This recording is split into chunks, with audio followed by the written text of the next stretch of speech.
Today I will be reviewing the discovery set by the brand called Kayali. The reason I decided to purchase it and to check it out is the fragrance that is called Vanilla 28 because it is so much praised by a lot of perfume bloggers, and I was curious, what is that magnificent vanilla? But I will not start my video with that one because I would like to compare Vanilla 28 to Vanilla Patchouli of the brand. I will start with a fragrance that is called LOVEFEST Burning Cherry. This one is a ripe, juicy, synthetic cherry in all its beauty. Imagine orange juice. So take the fresh orange, sugar it, multiply its intensity, and that's when you get Fanta. This is a kind of cherry we're talking about, and this is usually a cherry that is used in cheap sprays for little girls, but here it's a little bit beyond. The main composition that you get is that cherry with bitter almond, and they made it kind of similar to Tom Ford. And I was already saying that Tom Ford is a mass pleaser, but at the price that is not pleasing masses so much. Here is another step to be even more pleasing because cherry is even brighter, almonds are even sweeter, so the fragrance loses its sophistication and becomes even more mass appealing. What is misleading here is the description of the base that gives you an illusion that this is a sophisticated, complicated fragrance. Not at all. There is raspberry and praline and heliotrope, but the role of these notes is just to support the sweetness of that synthetic cherry. And the base notes, the only one that I'm really getting is patchouli, but even that patchouli is really sweet. And the rest of the notes, I guess they just imitate that bitter almond that is not even in the pyramid. It is really likable, really easy to wear in the summer, but don't expect the complexity that you see in the pyramid of this fragrance. Add in juicy apple. Let me try it together with you one more time. You know, this apple is not very loud, it's very delicate, but yet there's some juiciness and playfulness in here.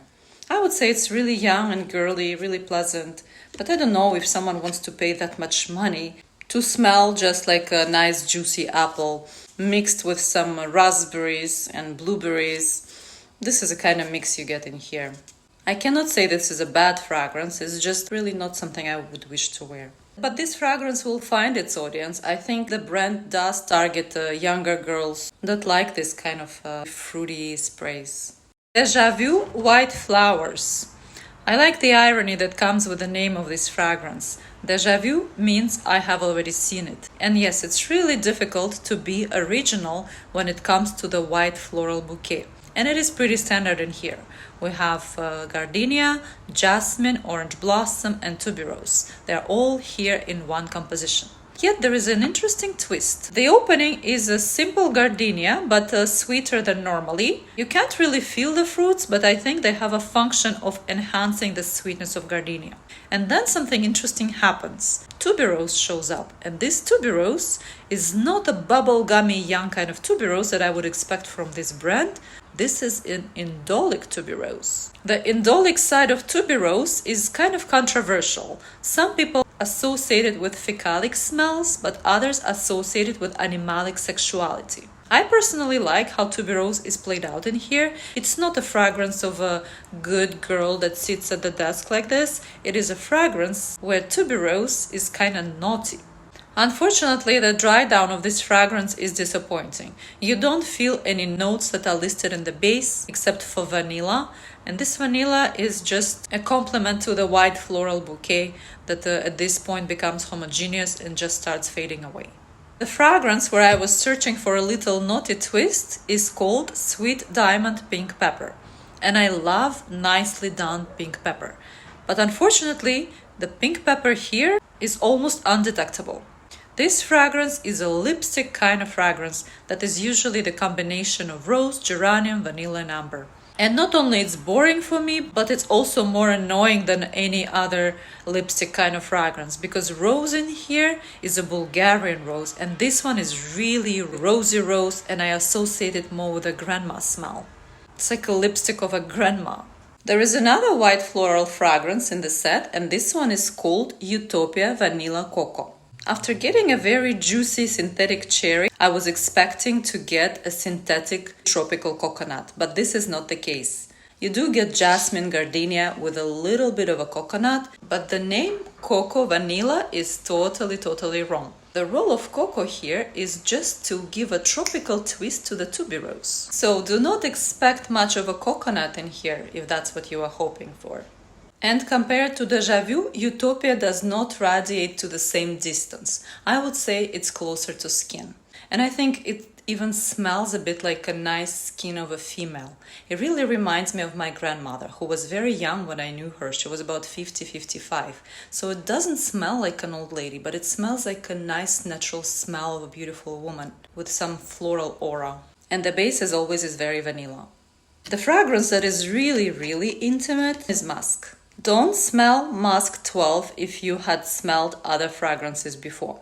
Smell it on its own, not in a Sephora shop, or spray it in a Sephora shop and walk out to see how it smells on your skin. If I had to compare it to other fragrances that are invisible kind of fragrances, I would say it is not as sharp as Not a Perfume by Juliet has a gun. It has round molecules and a sweet touch of vanilla, but it's still not as intense as musk fragrances of Narcisco Rodriguez. I don't understand why people like invisible fragrances. The only reason I can think of is when someone does not smell nice and wants to mask some smell, but does not want to use a fragrance that is very loud.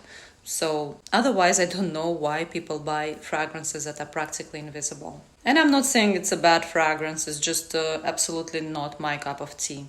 Invite Only Amber 23. I tried this fragrance before reading the notes, and usually I don't like fragrances that are called amber something. So I was just expecting a boring kind of amber, but this is not, and I actually do like it. And this is the only fragrance in the set that was created by a man. To be honest, it does not smell like a boring amber. It smells a bit like a candle section of Bath Body and Beyond, where cinnamon and Christmas candles really dominate. So you get this aura of patchouli in here, cherry liquor, a bit of tobacco. You can also fantasize about some other notes in the pyramid, like chocolate and hazelnut are not obvious notes in here, but you can fantasize that they are here. But I would say this fragrance is different than other fragrances of the set. It's kind of more of a adult-like. At the same time, I think this combination of notes, I prefer them in some other fragrances. It's like they mimicked many popular fragrances, but tried to popularize them, something like that. I think I would consider buying this fragrance, but the problem that I have with it is projection and longevity.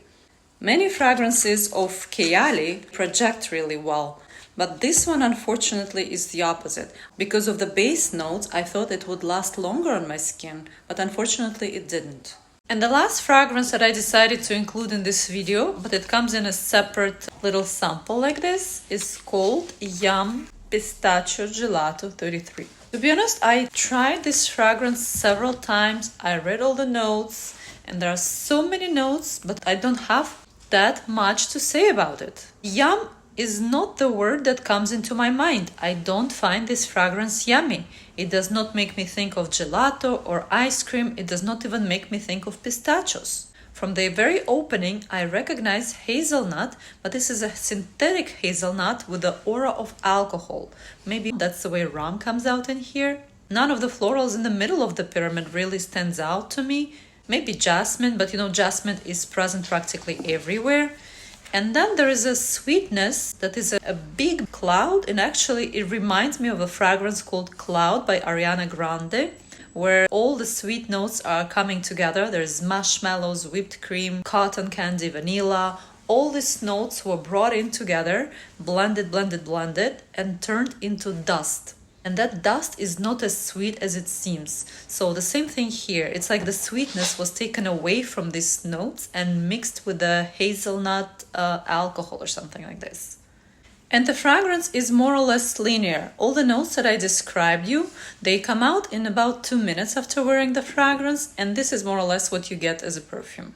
And when it comes to the base, I really feel tonka beans, some woody powderiness, and also something that I associate with the taste and smell of white chalk. This is what you get as a base. And this base does not hold the structure of the fragrance very well. So after an hour or two, you will not be radiating this fragrance anymore. And in 3-4 hours, it will stay as a slight hint very close to your body Oh, I just sprayed it on my wrist. I cannot say I dislike it, but it's not a fragrance that I would wear. It's kind of strange for me. As a person who loves gourmand fragrances, I had wonderful time with Kayali. But this one is really made for those who love sugar, and it's not by chance that some of these fragrances have sugar in their pyramid.